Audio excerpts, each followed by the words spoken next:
Olá, tudo bem? Bem-vindo ao canal Viver de Renda. Se inscreva no canal, deixe seu like e compartilhe com os amigos. Nos acompanhe também no Instagram Viver de Renda Canal e no nosso novo canal aqui no YouTube, Café com Ações.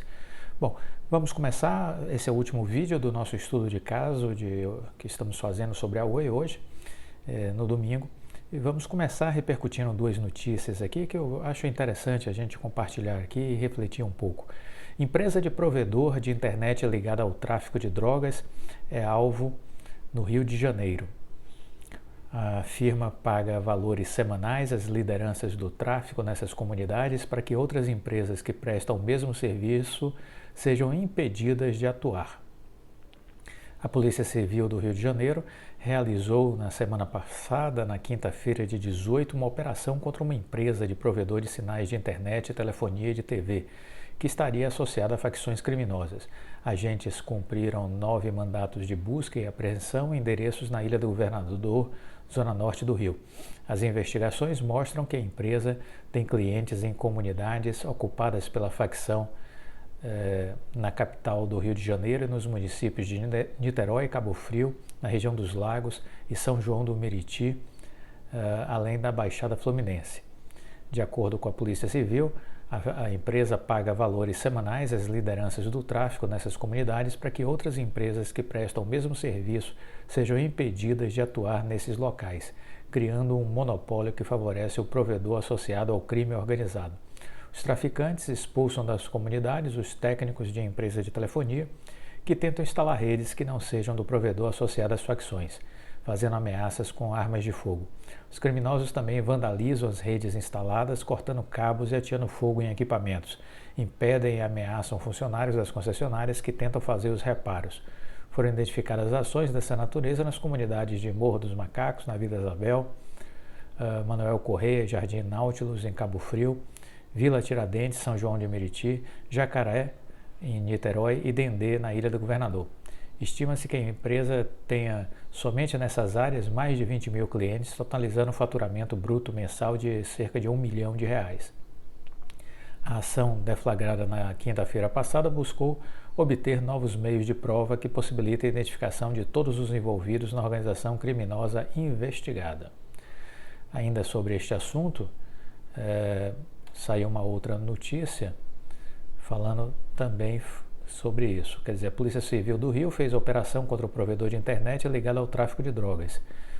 No dia 18, a Polícia Civil deflagrou a operação Tráfico.com contra uma empresa provedora de internet que não teve seu nome divulgado, suspeita de pagar valores semanais a chefes do tráfico de diferentes comunidades para obter vantagens, impedindo que as empresas rivais atuassem nesses locais. De acordo com os relatos dos técnicos de operadoras como Oi, Vivo e Claro, eles eram expulsos dessas comunidades e ameaçados com armas de fogo, sendo impedidos de fazerem qualquer tipo de instalação. Apenas funcionários do provedor associado ao tráfico tinham permissão para executar serviços. As facções envolvidas nas denúncias são exatamente o Comando Vermelho e o Terceiro Comando Puro.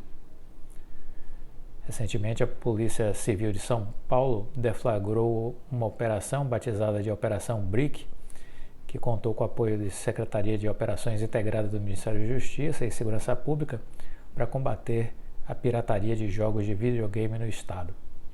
Bom, algum tempo atrás nós comentamos aqui, porque a gente tinha tido várias informações, de pessoas da Serrede, de outras empresas, dizendo que a Oi estava sendo vítima de ameaças, estavam cortando os cabos de fibra ótica, estava dificultando a chegada dos funcionários da Oi em diversas comunidades do Rio.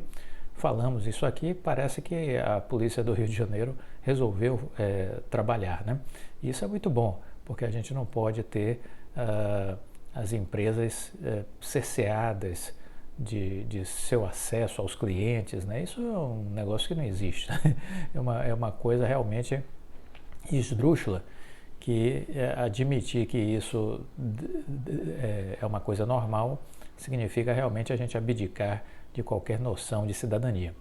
Mas eu queria aproveitar também para dizer o seguinte: embora no Rio tenha essa característica do tráfico de drogas e das milícias, porque essa operação foi em cima de uma empresa ligada ao tráfico, mas não vamos esquecer que as denúncias também estão sendo feitas com relação a milícias, que tem outras operadoras de internet ligadas a milícias e não tráfico, e que também está inibindo o acesso de funcionários da Vivo, da TIM e da Claro e da Oi nessas comunidades que a milícia controla a empresa de internet, né? Bom, mas além disso, eu queria agora aproveitar esse contexto e falar sobre outra coisa que também outro dia chegou ao meu conhecimento.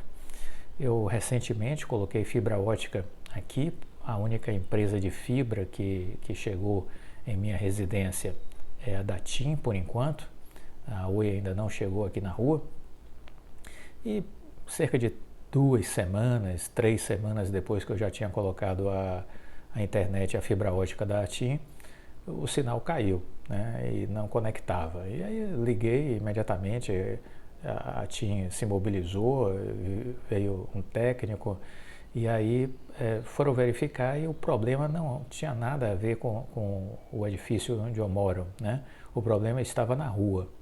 E aí eles foram ver e tiveram que trocar todo um cabo de fibra ótica e perceberam, depois me retornaram dizendo o que é que tinha acontecido, que muita gente na rua estava sem conectividade, né?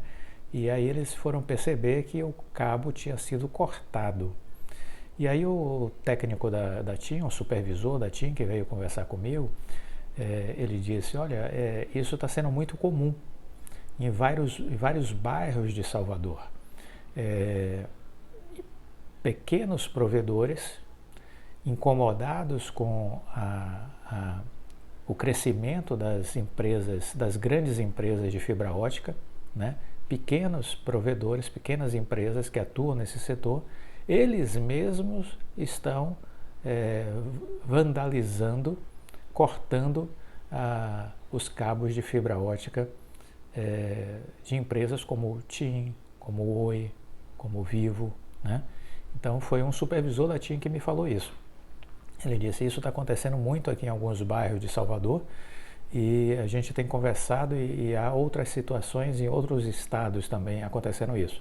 Aqui no canal já teve gente falando sobre São Paulo, que há recorrentemente situações onde a fibra ótica da Vivo, ou até mesmo agora que a Oi está colocando fibra ótica também, está sendo alvo desse tipo de ataque, de crime, né? E aí são esses pequenos provedores. Então fica aí também agora essa colocação, se tiver pessoas das polícias, né, Polícia Civil, para fazer investigação, porque está havendo denúncias de que pequenas empresas incomodadas com o crescimento das grandes estão partindo para esse tipo de conduta que é criminosa, né, que é criminosa, simples assim, não há como rotular de outra forma. Então eu acho que a polícia precisa interagir com essas grandes empresas, com a Vivo, com a TIM, com a Claro, com a Oi, e tentar fazer um mapa de onde é que está acontecendo esses ataques e aí de repente criar algum tipo de monitoramento com câmeras, se nas ruas já não tiverem câmeras, né? É preciso tentar mapear isso e chegar aos culpados e responsabilizá-los criminalmente. O Brasil precisa deixar de ser um país onde a bandidagem toca o terror e ninguém faz nada, né? Então, nesse caso aí, algumas dessas pequenas empresas de internet estão se comportando também como criminosos, como bandidos, e precisa ser apurado. Então fica aí essa reflexão para que haja um trabalho de investigação para solucionar esse problema, porque esse assunto que a TIM me reportou aqui na minha rua não tem nada a ver com tráfico. Alguma outra operadora que atuava aqui na região, de repente está se sentindo ameaçada e a forma que ela encontrou de enfrentar a TIM é cortando os cabos de fibra ótica. Imagine, né? Que coisa surreal essa que a gente está vendo, né? Muito bem, essa semana tivemos também uma questão muito positiva, que foi uma manifestação do CAD negando um pedido da Telcomp. A Telcomp é um daqueles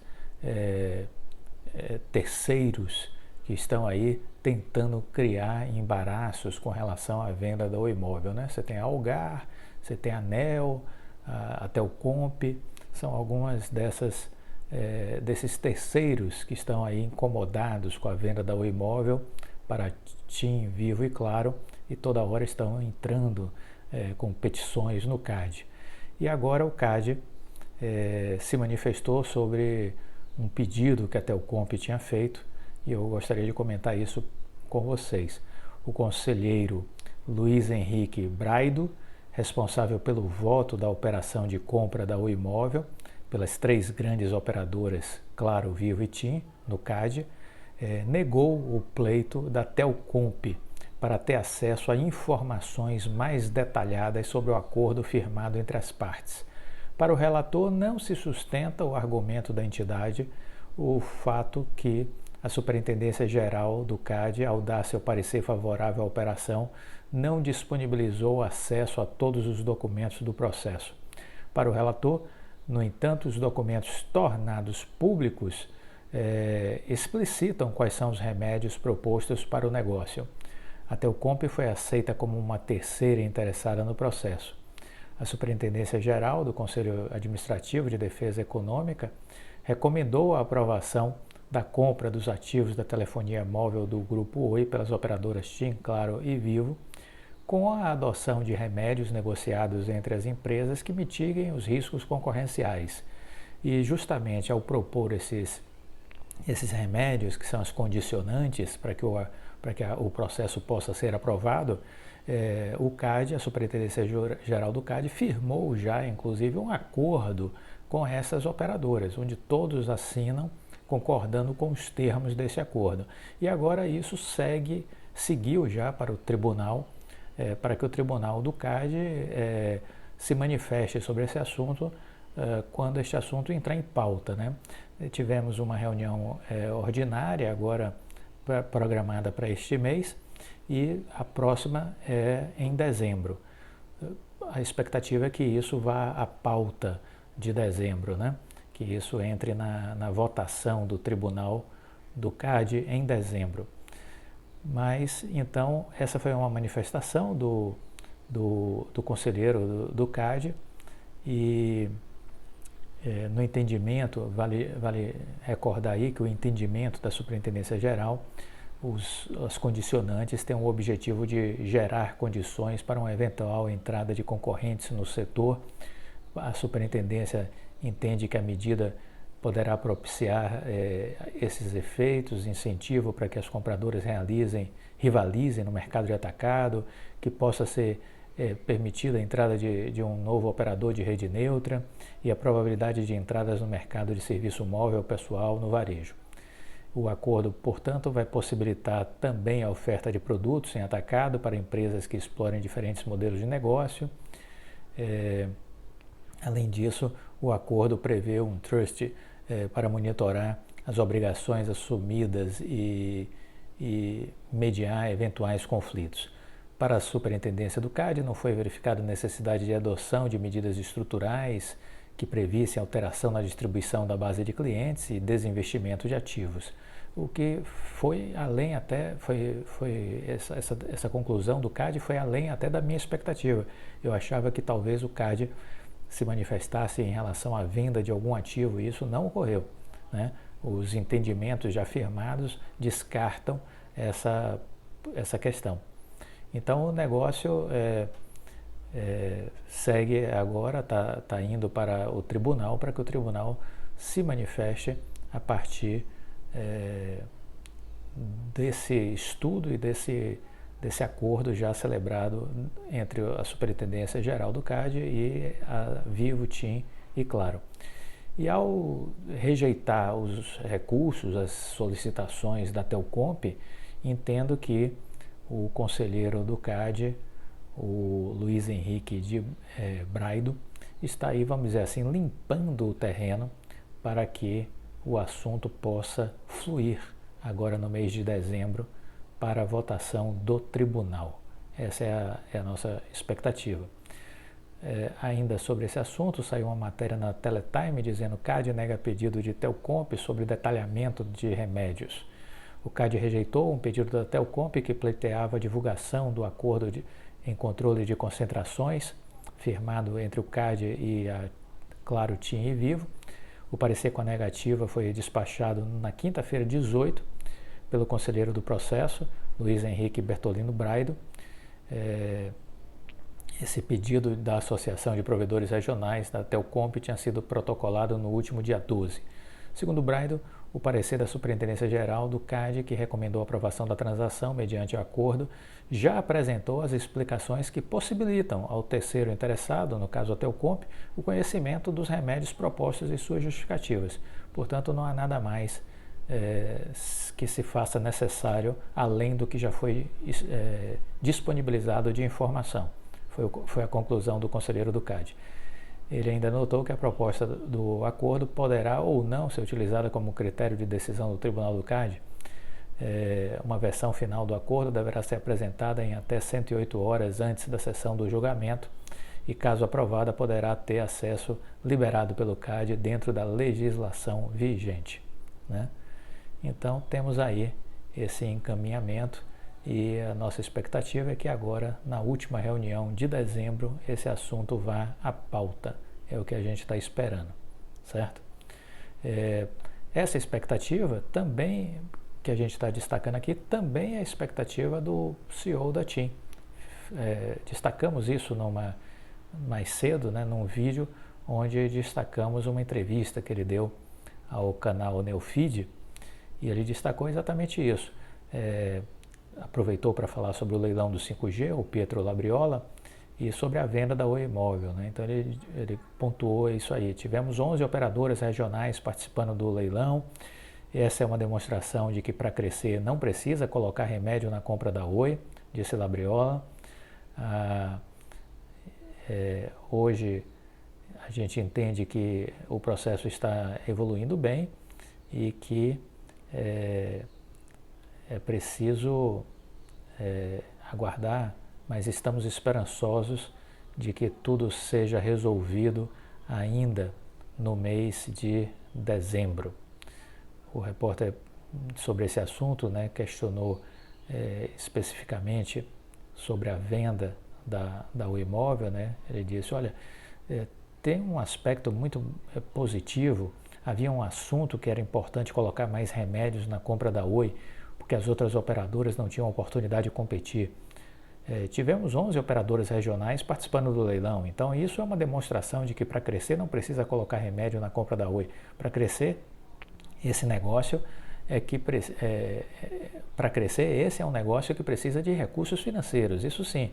Precisa colocar 4, 5 bilhões a cada ano. Sem recursos é difícil trabalhar com telecomunicações. A venda da Oi Móvel não é um gargalo para o desenvolvimento do mercado, como alguns quiseram fazer crer, porque a quantidade de frequências que estava disponível para ser vendida era enorme. Então, isso aí que é importante, né? E aí ele pontuou a respeito disso, falou sobre outros temas, a gente já repercutiu essa entrevista dele hoje mais cedo, mas no final da entrevista ele voltou a dar ênfase nesse assunto e ele encerrou dizendo exatamente isso. Uma das maiores reclamações que havia com relação à venda do imóvel é que não havia frequências. Foi colocada uma quantidade grande de frequências agora no leilão do 5G e todo mundo comprou. A frequência que diziam que era escassa não é mais. Repito, todo mundo reclamava no CAD que era importante ter a frequência da Oi. A quantidade de frequência que foi colocada agora no leilão é muito maior do que as frequências da Oi. Acho que essa é a melhor resposta, a resposta mais forte sobre o assunto de aprovação da venda da Oi. E aí ele reiterou que a expectativa dele é que agora em dezembro esse assunto seja finalmente encerrado. Continuo acreditando nisso, né? Eu acho que a gente teve em novembro um grande avanço, tivemos tanto por parte da Anatel como da parte do CAD Eu acredito que a gente avançou 90% do caminho, do percurso, e agora falta esses 10%, que eu acredito que vai ser agora em dezembro que esse assunto vai ser finalizado. Vamos acompanhar, né? Vamos manter a visão otimista. Por falar nisso, né, nós repercutimos aqui também nesse final de semana a mensagem do presidente aos colaboradores da empresa, do Rodrigo Abreu, né? Destacamos as diretrizes, né, que ele deixou muito claro, né, para onde está caminhando a empresa, os resultados satisfatórios que estão sendo entregues, né? Então, tudo isso é importante para a gente entender como pensa o principal líder da organização que a gente está decidindo investir. Isso é muito importante. E aí, até aproveitando um pouco, eu resgatei uma fala antiga dele, né? Que ele pontuou alguns temas que eu acho que vale a pena a gente destacar aqui. Quando a gente olha, ele disse, né, o Rodrigo Abreu, quando a gente olha esses últimos IPOs de pequenos provedores regionais, Desktop, Unifique, BrisaNet, a soma de todos esses IPOs é menor do que o investimento de um ano da fibra da Oi até agora. É preciso entender as proporções, dos nossos investimentos. A cada trimestre, nós conectamos mais de 300 mil clientes novos. Quando você olha para o maior provedor regional, segundo os dados da própria Anatel, que é, no caso, a BrisaNet, ela tem hoje cerca de 700 mil usuários. Então, em 2 trimestres, nós criamos o maior provedor regional do país, em 2 trimestres. Ou seja, a cada 6 meses a Oi está parindo uma BrisaNet, em termos de tamanho. A cada 6 meses, a cada semestre, a Oi está parindo em termos de tamanho uma BrisaNet. Então é isso que a gente precisa entender. Porque muitas vezes as pessoas ficam querendo comparar Unifique com Oi, BrisaNet com Oi, Desktop com Oi. Olha, isso é querer comparar manga com uva, banana com jaca, são coisas totalmente diferentes, entendeu? Você não pode querer fazer esse tipo de comparação. As distâncias são gigantescas. Se tem uma única empresa que você pode tentar colocar como base de comparação para a Oi, é a Vivo, mas nenhuma. Então vamos parar com essas colocações que são ofensivas à inteligência, ao bom senso das pessoas, né? Querer dizer que vai ter um duelo de titãs entre Unifique e Oi, entre Desktop e Oi, BrisaNet e Oi. Ora, isso é um atentado à inteligência. Um atentado à inteligência. Vamos parar com isso. Fica feio defender esses argumentos, né?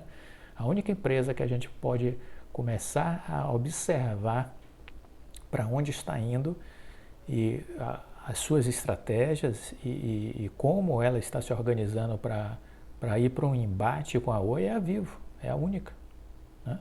O resto não tem como você querer fazer comparação, não há o menor sentido lógico. Então é isso, quer dizer, a cada 6 meses a Oi está criando uma BrisaNet, então como eu posso comparar uma coisa com outra, né? Lembrando que eu falei sobre isso aqui esse fim de semana, o que a Vital, que é uma empresa da Oi, vai investir nos próximos 5 anos, a quantia é de 30 bilhões, são 6 bilhões por ano. Nenhuma empresa no Brasil vai fazer esse nível de investimento. E se você somar o que todas estão dizendo que vão investir nos próximos 5 anos, não chega a 45% do que a Vital vai investir. Então a distância é abissal, é estratosférica, entendeu? Não há como querer comparar, né? É algo realmente muito distante, muito distante. Então é isso, quer dizer, a gente tem aí números da empresa, números que são importantes. E aí me chamou a atenção, um inscrito do canal me mandou uma matéria e eu vou finalizar o vídeo com essa, né?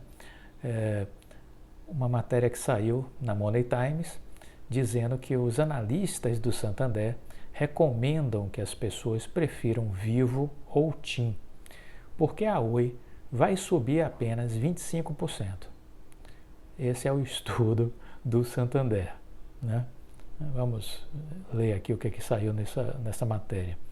O setor de telecomunicação é um veículo oportuno para navegar pela atual volatilidade do mercado, disse o Santander no seu relatório. E os seus analistas, eu não vou dizer o nome deles aqui, os analistas que escreveram o relatório do banco afirmam que, considerando as possíveis receitas de 2022 e 2023, impulsionadas pelas dinâmicas do setor e ao crescimento da tecnologia de fibra, o banco enxerga que vai haver uma expansão significativa do setor, apoiadas pelas sinergias que envolvem um processo de consolidação. Além disso, dizem que o valuation das principais empresas está atraente, uma vez que estão sendo negociadas abaixo de seus múltiplos históricos. A TIM é a favorita dos analistas. O Santander reitera a recomendação de compra com o preço-alvo de R$ 18,00, o que daria um potencial de 40% de alta, mais ou menos. As ações da TIM subiram bem na sexta-feira em função da decisão do Supremo Tribunal Federal, que formou maioria pela redução do ICMS para os serviços de telecom. Isso vai beneficiar todas as empresas, Vivo, Claro e Oi também. É importante entender isso. Segundo um estudo feito pelo BTG, há um impacto potencial sobre o EBITDA que pode variar entre 12% e 20%. Após a TIM, o Santander diz que a melhor empresa para investir é a Vivo, também com um preço-alvo de R$ 58,00 e um potencial de retorno de 16%.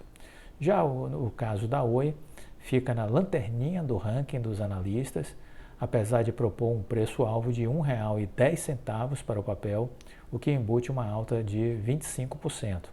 A recomendação do banco é de manutenção das ações. É isso. O que eu poderia dizer? Olha, eu acho que cada um diz o que quer, né? É a liberdade de expressão, cada um diz o que quer. Eu quero só recordar o seguinte, eu sou cliente do Santander há muitos anos e já fui cliente da Santander Corretora, né? E durante muito tempo eu também fui cliente do Bradesco e do Safra. E durante muito tempo eu fiz essa análise. Eu sempre, ao longo de 3 anos, ou muito tempo, é isso aí, 3 anos. Durante 3 anos eu sempre tive nestes bancos a minha carteira de ações versus uma carteira comparativa que eu deixava em investimentos orientados pelo banco. Então, o Safra me recomendou 2 fundos de investimentos, um em empresas americanas e outro de empresas alemãs, e eu fiz esse investimento por intermédio do Safra. O Bradesco era com o BRAM, que é o Bradesco Asset Management. Eu tinha também uma aplicação no fundo de ações americanas durante um período. E o Santander tinha uma carteira, como é que eu vou dizer?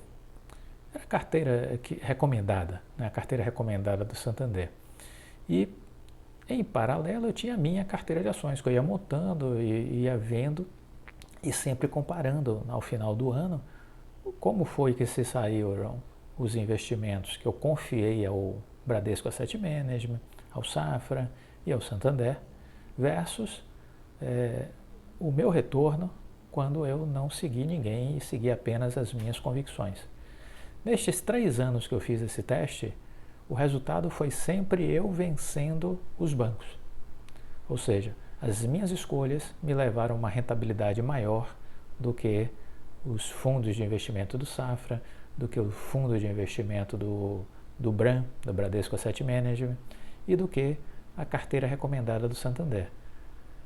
Então isso apenas veio me trazer uma confirmação de que eu era capaz de fazer as minhas escolhas sem o apoio deles. E aí a partir daí eu resolvi não mais escutar e me deixar influenciar por estes analistas, porque eu sei que eu consigo resultados melhores do que eles. Então, sobre esse parecer dos atuais analistas que fizeram esse relatório, né, dizendo que a Oi vai ficar na lanterninha e que tem uma possibilidade de crescimento para o ano que vem de apenas 25%, essa é a minha resposta. Quer dizer, eu já não dou atenção a eles há muito tempo e eu recomendo que você também não dê. Então essa é a ideia que eu gostaria de deixar compartilhada aqui nesse fim de noite de domingo com vocês. Gostou do vídeo? Deixa o like, compartilhe com os amigos. Quero desejar a todos vocês uma excelente semana e mantenha o foco e a disciplina nos seus estudos. Se você quer investir em ações, você está se tornando sócio de uma empresa. É simples de entender isso, então você tem que estudar a empresa. Você tem que acompanhar tudo que sai sobre ela, tem que acompanhar a liderança, entender a visão. Por isso que nesse final de semana a gente trouxe muitos dados sobre o desempenho operacional da empresa, porque é isso que é importante. Não é a cotação, é o resultado operacional da empresa que é importante. Trouxemos um pouco da mensagem do Rodrigo Abreu aos colaboradores da empresa, uma comunicação interna, mas que ao mesmo tempo deixa clara a sua visão, a direção que a empresa está seguindo. E por fim, destacamos outras notícias que compõem esse quebra-cabeça do momento atual da empresa e das possibilidades que temos para com os próximos meses e os próximos anos. O trabalho do investidor é esse: garimpar informações o tempo inteiro para construir as suas teses de investimentos. Na hora que você estiver confortável com o que você acredita, segue em frente. Se nada mudou durante as correções, não se desespere, não fique com medo.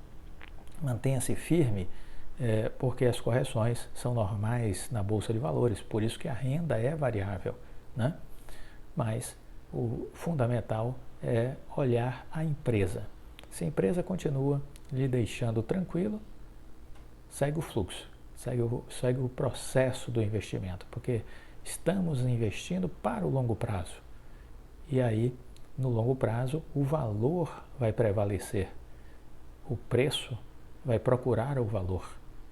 E aí a gente vai ver quem estava certo e quem estava errado durante toda essa trajetória. Uma ótima noite, uma excelente semana para todos vocês. Fiquem com Deus e até a próxima. Tchau.